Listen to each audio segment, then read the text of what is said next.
Good morning, student. In previous lecture, we will study Golgi complex and lysosomes.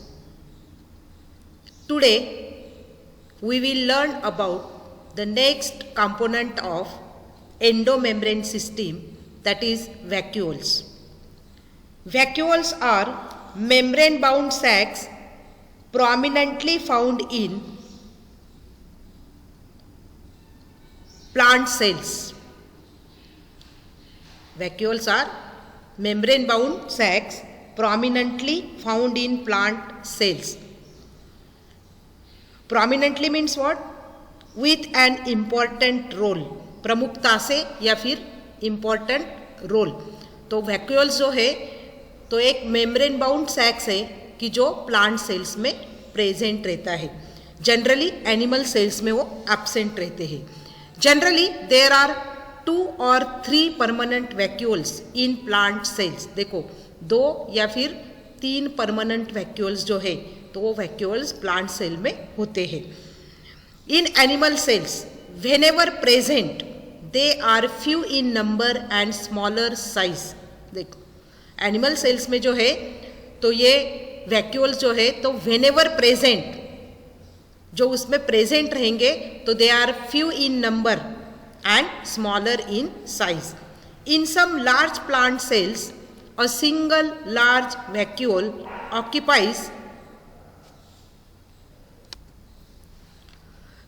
occupies the central part of the cell, which is called central vacuole. It occupies as much as 90% of the total volume of the cell. देखो some large plant cells जो है तो उसमें एक single large vacuole रहता है. तो ये vacuole जो है it occupies the central part of the cell. Cell का जो सेंट्रल पार्ट है वो वैक्यूल से ऑक्यूपाई हो जाता है. तो इस सेंट्रल पार्ट जो वैक्यूल से ऑक्यूपाइज होता है उसको क्या बोलेंगे? Central vacuole. It is called as central vacuole. Because of what? Because of it occupies the central part of the cell.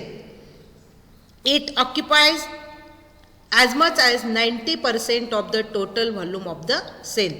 देखो total 90% of जो वॉल्यूम है सेल का तो वो किससे ऑक्यूपाई होता है? वैक्यूल से ऑक्यूपाई होता है. The vacuoles are bound by semi-permeable membrane called tonoplast. देखो vacuoles जो है तो these vacuoles are bound by semi-permeable membrane which is called as tonoplast. Tonoplast, a membrane which bounds the chief vacuole of a plant cell. This is called as tonoplast membrane, which helps in maintaining the composition of vacuolar fluid, the cell sap, different from that of the cytosol. देखो ये जो tonoplast है, tonoplast किसको बोलेंगे? The vacuoles are bound by semi permeable membrane. This is called as tonoplast. और ये tonoplast क्या करता है? It helps in maintaining the composition of vacuolar fluid. जो वैक्यूल में फ्लूइड प्रेजेंट रहता है उसका कंपोजिशन जो है तो वो मेंटेन करने का काम ये टोनोप्लास्ट मेम्ब्रेन करता है. Then it also maintains the cell sap. Also maintain cell sap. Cell sap means what? The liquid contained within a vacuole of a plant cell.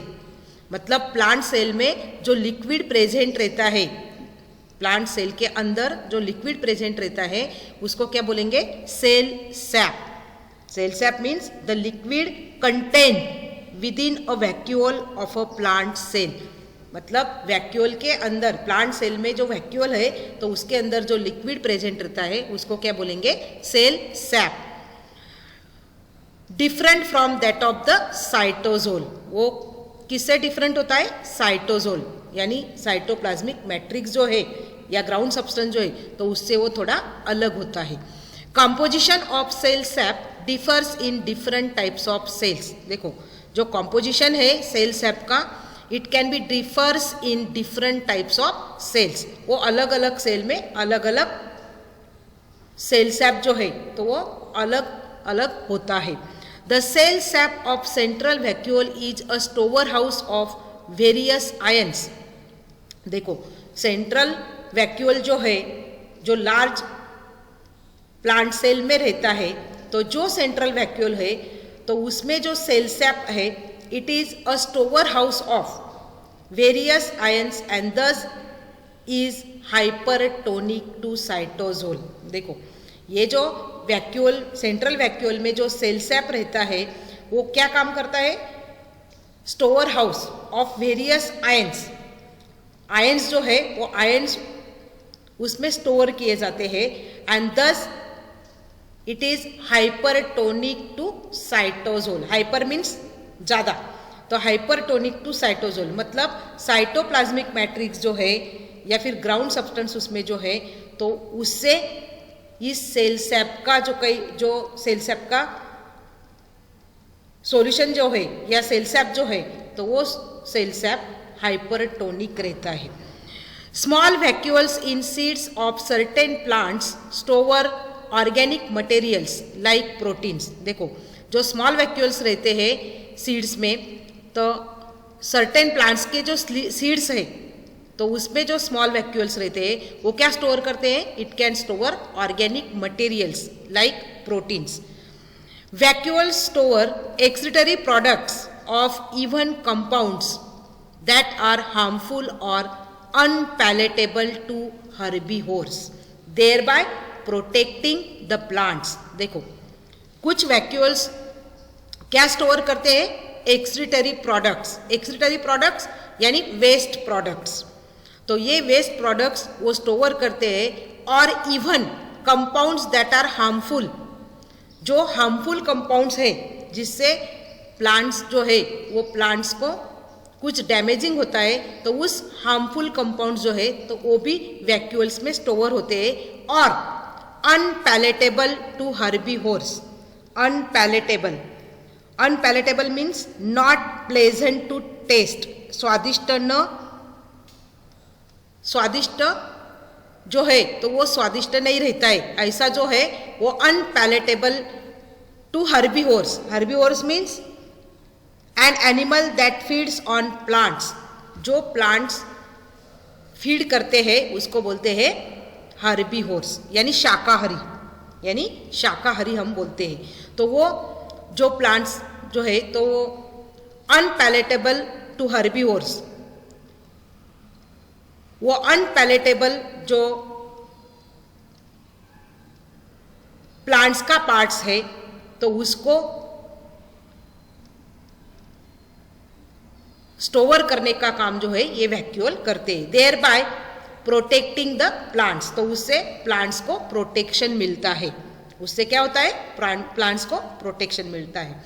Due to storage of such pigments petals are attractive in colours. देखो ये ऐसे सच pigments जो है तो pigments इसमें store रहने की वजह से पेटल्स जो है तो उस पेटल्स को अट्रैक्टिव कलर्स जो है वो कलर्स उससे मिलता है, अट्रैक्टिव कलर्स उससे मिलता है.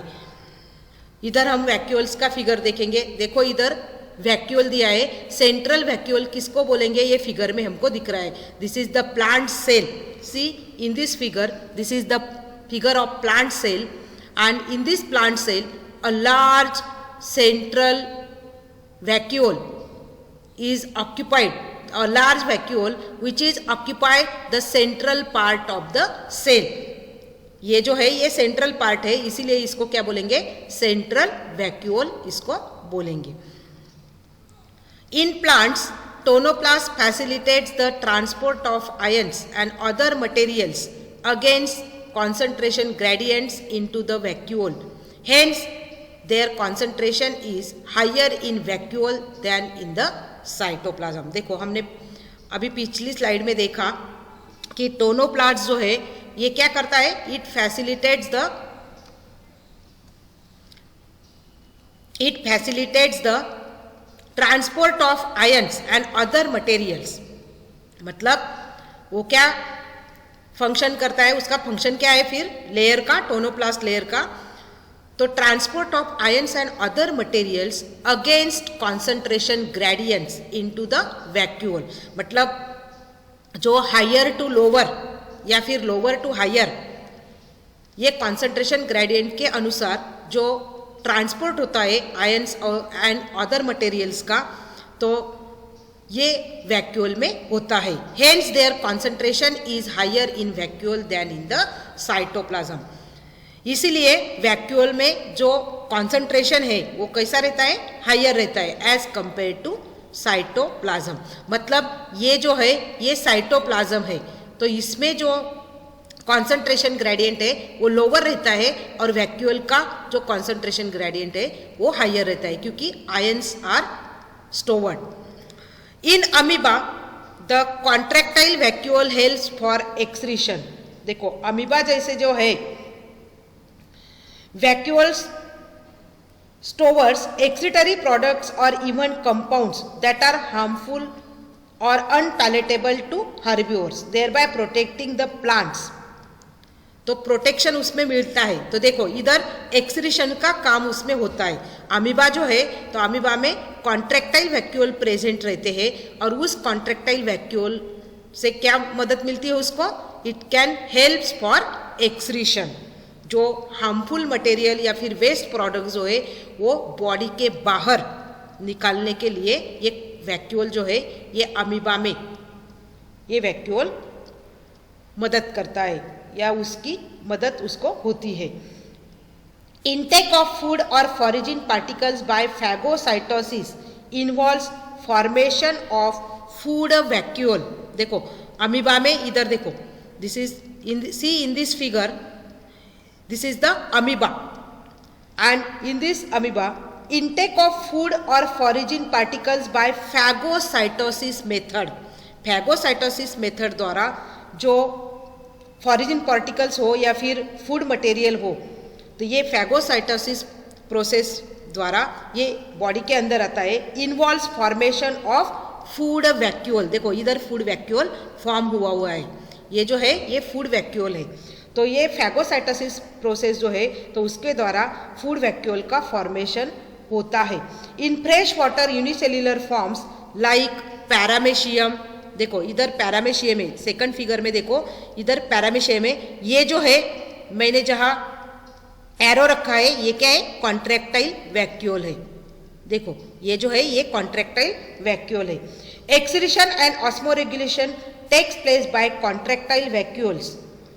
मतलब वैक्यूल्स द्वारा पैरामेशियम जो है ये देखो ये वैक्यूल दिख रहा है, कॉन्ट्रैक्टाइल वैक्यूल. तो ये कॉन्ट्रैक्टाइल वैक्यूल क्या काम करता है पैरामेशियम में, तो पैरामेशियम में एक्सक्रीशन एंड ऑस्मोरेगुलेशन का काम ये करता है. देखो इधर क्लियर दिख रहा है कॉन्ट्रैक्टाइल वैक्यूल, ये जो है इसको बोलेंगे कॉन्ट्रैक्टाइल वैक्यूल. अभी क्लियर दिखेगा, ये देखो ये क्लियर दिख रहा है, ये कॉन्ट्रैक्टाइल वैक्यूल है.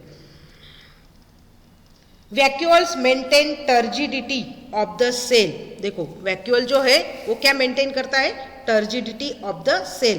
Turgidity means what, it is the state of being swollen और टर्जिड, और it is also called as it is the point at which the cells membrane pushes against the cell wall, which is when turgor pressure is high.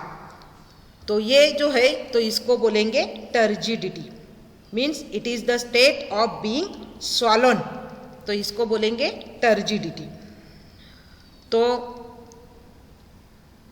In many sales, example दिया है इधर protist, food vacuoles are formed by engulfing the food particles. देखो इधर amoeba में दिखाया है ये क्या फॉर्म हुआ है, फूड वैक्यूल्स. तो ये कैसे फॉर्म होता है, एंगल्फिंग द फूड पार्टिकल्स. आया ध्यान में. तो इधर भी देखो सेंट्रल वैक्यूल इधर दिखाया है, ये जो है ये प्लांट सेल है और ये सेंट्रल वैक्यूल इधर दिखाया है. आया ध्यान में. तो ये वैक्यूल का टॉपिक इधर कंप्लीट हो गया. नेक्स्ट पार्ट है, कंपोनेंट्स है यूकैरियोटिक सेल का, या नेक्स्ट सेल ऑर्गेनेल है यूकैरियोटिक सेल का, माइटोकॉन्ड्रिया. नेक्स्ट जो है वो क्या है, mitochondria. These are clearly visible only when stain. देखो ये जो है ये फिगर में देखो, ये फिगर माइटोकॉन्ड्रिया का है, तो ये माइटोकॉन्ड्रिया का फिगर है, तो उसमें ये जो विजिबल होता है, कब विजिबल होता है? व्हेन स्टेनिंग मेथड से ये हमको दिखता है। Their number, shape and size per cell are variable depending on the physiological activity. उसका नंबर हो, शेप एंड साइज जो है तो वो वेरिएबल होता है depending on the physiological activity. उसकी फिजियोलॉजिकल एक्टिविटी के अनुसार उसका शेप, उसके नंबर और साइज ये वेरिएबल रहता है। इट इज सॉसेज शेप्ड, देखो it is sausage shape, sausage means cylindrical और cylindrical having a diameter of 0.2 to 1.0 micrometre and length is 1.0 to 4.1 micrometre. देखो इसका डायमीटर 0.2 to 1 माइक्रोमीटर है और इसकी लेंथ जो है वो कितनी है? 1 to 4.1 माइक्रोमीटर इसकी लेंथ है।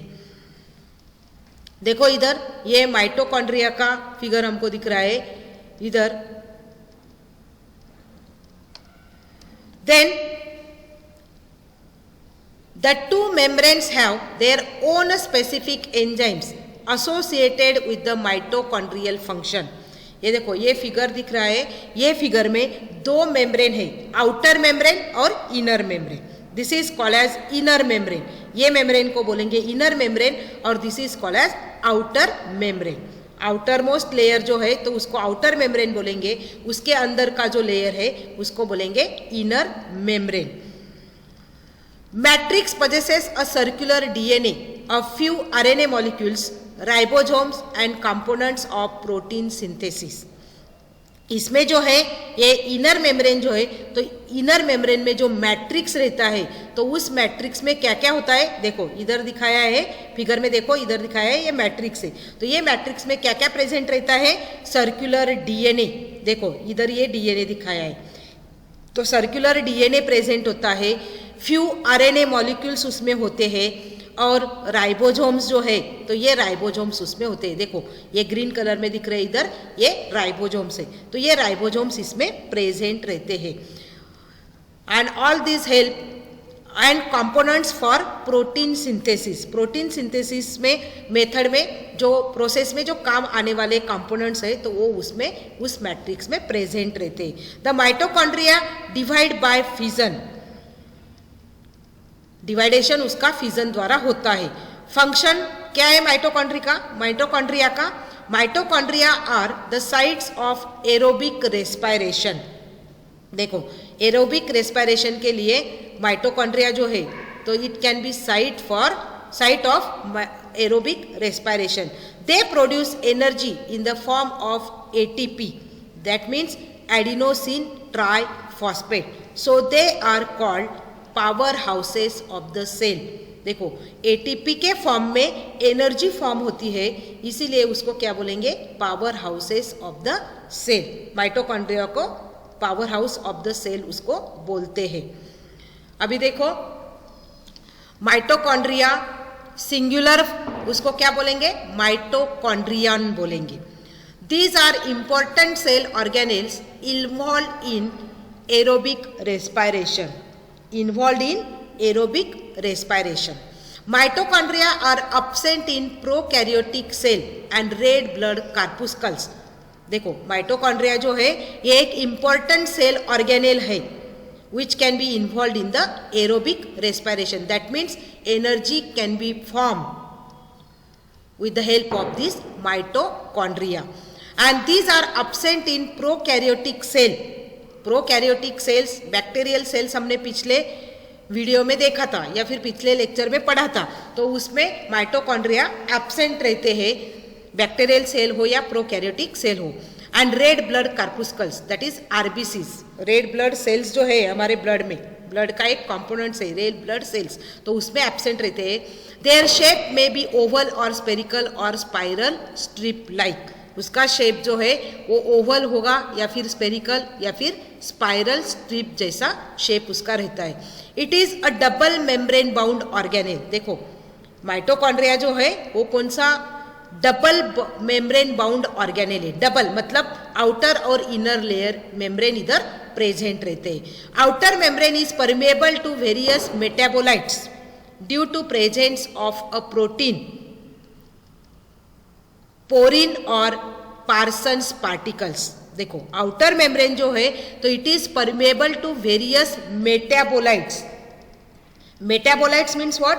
And product of metabolism. The term metabolite is usually used for small molecules. देखो मेटाबोलाइट्स किसको बोलेंगे? तो स्मॉल मॉलिक्यूल्स जो है तो उसको मेटाबोलाइट्स बोलेंगे। तो metabolites means it is the end product of metabolism. मतलब हमारे बॉडी में जो मेटाबॉलिक रिएक्शंस होते हैं, डाइजेशन हो, रेस्पिरेशन हो, ठीक है, तो ये जो प्रोसेसेस होते हैं, मेटाबॉलिक रिएक्शंस हमारे बॉडी में होते हैं, तो उसकी वजह से जो कॉम्प्लेक्स फूड मटेरियल है उसका सिंपलर फॉर्म में कन्वर्शन होता है। तो उस स्मॉल मॉलिक्यूल्स को क्या बोलेंगे? मेटाबोलाइट्स। या फिर जो वेस्ट प्रोडक्ट फॉर्म होते हैं उसको बोलेंगे मेटाबोलाइट्स। तो due to the presence of a protein, किसकी वजह से फॉर्म होते हैं? Presence of protein porin, porin या फिर पार्सन्स पार्टिकल्स। तो पोरिन्स या फिर पार्सन्स पार्टिकल्स बताया है। तो porins mean what? Any of a class of proteins whose molecules can form channels through cellular membranes. This is called as porine. तो ये जो पोरिन और पार्सन्स पार्टिकल्स है तो इसके प्रेजेंस ये प्रेजेंट रहते हैं। तो इसके लिए आउटर मेम्ब्रेन जो है, इसकी वजह से outer membrane is permeable to various metabolites. तो ये पोरिन और पार्सन्स पार्टिकल्स की वजह से परमेबल रहता है। Inner membrane is selectively permeable to few substances only. देखो ये आउटर मेम्ब्रेन है और ये इनर मेम्ब्रेन है। तो आउटर मेम्ब्रेन वेरियस मेटाबोलाइट्स को परमेबल है, लेकिन इनर मेम्ब्रेन जो है वो inner membrane selectively permeable to few substances only. मतलब इनर मेम्ब्रेन में से कुछ सिलेक्टिव सब्सटेंसेस जो है तो उसको ही परमिशन मिलता है, आने जाने का जो परमिशन है तो उनको ही मिलता है। इसीलिए ये जो इनर मेम्ब्रेन है ये क्या है? Selectively permeable to few substances only. Both membranes are separated by a space which is called as outer chamber. देखो ये जो दो मेम्ब्रेन्स है ये दोनों मेम्ब्रेन एक दूसरे से सेपरेट हुए, तो जो सेपरेशन है तो उस सेपरेशन को क्या कहेंगे? Outer chamber. This is called as outer chamber. Inner membrane shows several finger like और plate like folds which is called as cristae. देखो ये इनर मेम्ब्रेन दिया है तो ये इनर मेम्ब्रेन ये ऐसा सेवरल फोल्डिंग स्ट्रक्चर में दिख रहा है हमको। देखो ये मेरा एरो जा रहा है, ये तो ये क्या है? ये सेवरल फोल्डिंग स्ट्रक्चर में हमको दिख रहा है। तो इस फोल्डिंग स्ट्रक्चर को क्या बोलेंगे? क्रिस्टी। ज्यादा हो तो उसको बोलेंगे क्रिस्टी और सिंगल हो तो उसको बोलेंगे क्रिस्टा। तो ये जो है तो इसको क्रिस्टी बोलते हैं। Cristae means what? Each of the partial partitions in a mitochondrion formed by infolding of the inner membrane. It is called as cristae. Inner membrane bears numerous particles. देखो इस इनर लेयर में, inner layer जो है तो या membrane है तो उसमें न्यूमरस पार्टिकल्स प्रेजेंट होते हैं, तो उसको क्या बोलेंगे? Oxysomes. It is called as oxysomes and cytochromes और इलेक्ट्रॉन कैरियर्स। ऑक्सीजोम्स और साइटोजोम्स, ऑक्सीजोम्स एंड साइटोक्रोम्स और इलेक्ट्रॉन कैरियर्स, तो ये उसमें प्रेजेंट रहते हैं। किसमें? Inner membrane bears. Inner membrane में ये प्रेजेंट रहते हैं। Oxysomes one of the small round bodies found in the folds of the cristae in the inner mitochondrial membrane and involved in ATP synthesis. देखो ये oxysome जो है, तो oxysome क्या है? It is one of the small round bodies found in the folds of the cristae in the inner mitochondrial membrane and involve in ATP synthesis. ATP synthesis जो होता है, मतलब एटीपी एनर्जी के फॉर्म में जो ATP तैयार होता है, तो उसमें इसका इन्वॉल्वमेंट है, किसका? ऑक्सीजोम का। एंड साइटोक्रोम्स, साइटोक्रोम्स क्या है? They are redox active proteins containing a heme with a central Fe atom at its core as cofactor, इसको बोलेंगे cytochromes. Inner membrane encloses a cavity that is inner chamber। Inner membrane में ये जो cavity दिख रही है उसको क्या बोलेंगे? Inner chamber.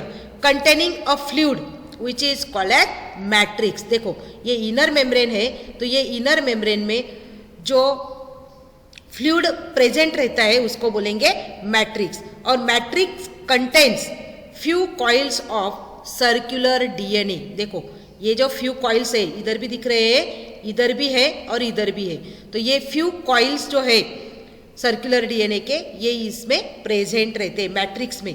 और आरएनए होते हैं ribonucleic acid, deoxy ribonucleic acid and 70S type of ribosomes. देखो ये ग्रीन कलर में हमको दिख रहे हैं राइबोजोम्स, ठीक है।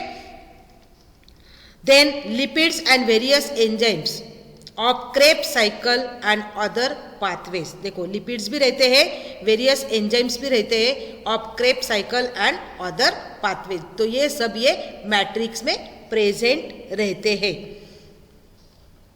देन ऑक्सीजोम्स जो है, तो देखो ये है, इसको बोलेंगे ऑक्सीजोम्स, और it is also called as F1 particles. It is also called as F1 particles. The inner membrane of mitochondria bears numerous particles. ऐसे न्यूमरस पार्टिकल्स इधर होते हैं, तो ये न्यूमरस पार्टिकल्स को क्या बोलेंगे? Oxysomes. Oxysomes F1 F0, that means Fernandez Moran, और it is also called as elementary particles, और it is also called as mitochondrial particles. देखो F1 to F0 जो है, इसको F1 F0 जो है, तो F1 पार्टिकल्स भी बोलते हैं, या फिर फर्नांडेज पार्टिकल्स, देन मोरॉन और एलिमेंट्री पार्टिकल्स और माइटोकॉन्ड्रियल पार्टिकल्स। देखो ये जो है ये ऑक्सीजोम्स है। इट इज डिवाइडेड इनटू, और it consist of 3 parts. The first part is called as head, और it is also called as lollipop. F1 head, it is F1, or it is also called as lollipop. This portion is called as lollipop. Then second part, it is called as pedicel, that is F0. It is called as pedicel, or it is also called as stalk. And third part is called as base, or it is called as foot. Base, or it is called as foot. Then में तो head, or it is also called as lollipop. Head faces towards matrix and foot is embedded in the inner membrane. देखो head region जो है, तो क्या कहाँ होता है ये? It can faces towards the matrix. जो inner membrane में matrix प्रेजेंट रहता है, तो उस मैट्रिक्स में ये हेड रीजन उधर प्रेजेंट रहता है, और फुट रीजन जो है यानी बेस रीजन जो है वो कहाँ है? It can B embedded in the inner membrane. देखो इधर दिया है, ये इनर मेम्ब्रेन दिया है, ये आउटर मेम्ब्रेन दिया है, तो इनर मेम्ब्रेन और आउटर मेम्ब्रेन, ये इधर F1 पार्टिकल्स दिया है। देखो ये ऑक्सीजोम्स है, ये जो है ये ऑक्सीजोम्स है, तो ये क्रिस्टा का पार्ट है माइटोकॉन्ड्रियल क्रिस्टा। तो इस माइटोकॉन्ड्रियल क्रिस्टा में हेड रीजन जो है ये मैट्रिक्स में रहता है, और फुट रीजन जो है it can B embedded in the inner membrane. ठीक है, इधर प्रोटीन लेयर दिखाया है, इधर लिपिड लेयर दिखाया है, इधर ये F1 पार्टिकल्स इधर दिखाए है। Head acts as an enzyme ATP synthase. देखो हेड क्या काम करता है? It acts as an enzyme, मतलब ये जो हेड रीजन है इधर, ये F1 पार्टिकल्स में ये जो हेड रीजन है, तो ये क्या काम करता है, तो it acts as an enzyme ATP synthase, मतलब एटीपी का सिंथेसिस करने में जो एंजाइम काम आता है वो एंजाइम इसमें हेड में रहता है, या फिर head acts as an enzyme ATP synthase and foot as proton channel. देखो फूट क्या है, ये फूट प्रोटॉन चैनल का काम करता है, और हेड किसका काम करता है, एटीपी सिंथेस एंजाइम जो है, तो एंजाइम का काम ये करता है। Oxysomes are involved in proton pumping and ATP synthesis. देखो प्रोटॉन पंपिंग थ्योरी जो है तो उसमें ऑक्सीजोम्स इन्वॉल्व होते हैं और एटीपी सिंथेसिस यानी एडिनोसिन ट्राइफॉस्फेट, तो वो जो है तो ये एनर्जी उसमें फॉर्म होता है, मतलब एटीपी है। इसीलिए माइटोकॉन्ड्रिया को क्या बोलते हैं, power house of the cell, because of what, ATP molecules can be produced और फॉर्म्ड। आया ध्यान में, तो ये जो पार्ट्स है, कंपोनेंट्स है यूकैरियोटिक सेल के, तो वैक्यूल्स और माइटोकॉन्ड्रियन हमने देखे। नेक्स्ट जो कंपोनेंट्स है तो वो हम अगले लेक्चर में देखेंगे। Thank you.